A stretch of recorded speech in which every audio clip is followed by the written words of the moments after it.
Welcome to the Tech Egg. Don't get scrambled. Enjoy the video. In this video, I will show how to make cheese quesadillas like Taco Bell.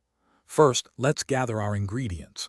You'll need some good quality flour tortillas, a generous amount of cheese, and a little butter or oil. For that authentic taste, a blend of Monterey Jack and cheddar cheese works perfectly. Make sure your tortillas are fresh, about 8 inches across, to get that ideal fold and crispiness. This simple start sets the stage for a delicious quesadilla. Now let's get the cheese ready. Shredding your own cheese is key here. Pre-shredded often contains anti-caking agents that affect the melt. Take 1 flour tortilla and lay it flat. Sprinkle about 1/2 cup of your cheese, blend evenly over just 1/2 of the tortilla. Remember to leave a small border around the edges. This helps the quesadilla seal nicely when it cooks, keeping all that cheesy goodness inside. Time to cook.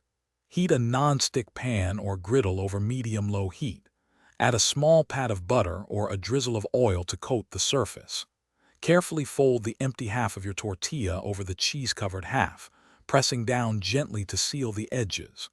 Place the folded quesadilla into the warm pan.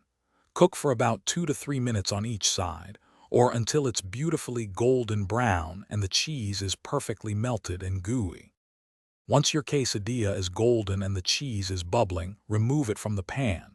Let it rest on a cutting board for about 1 minute. This brief rest helps the cheese set slightly, preventing it from oozing out when you cut it.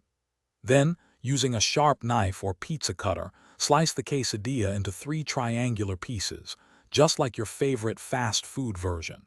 Serve immediately with your preferred dipping sauces.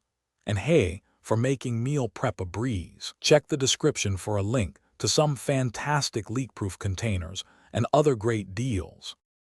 Thanks for watching. Consider subscribing if I helped unscramble your problems.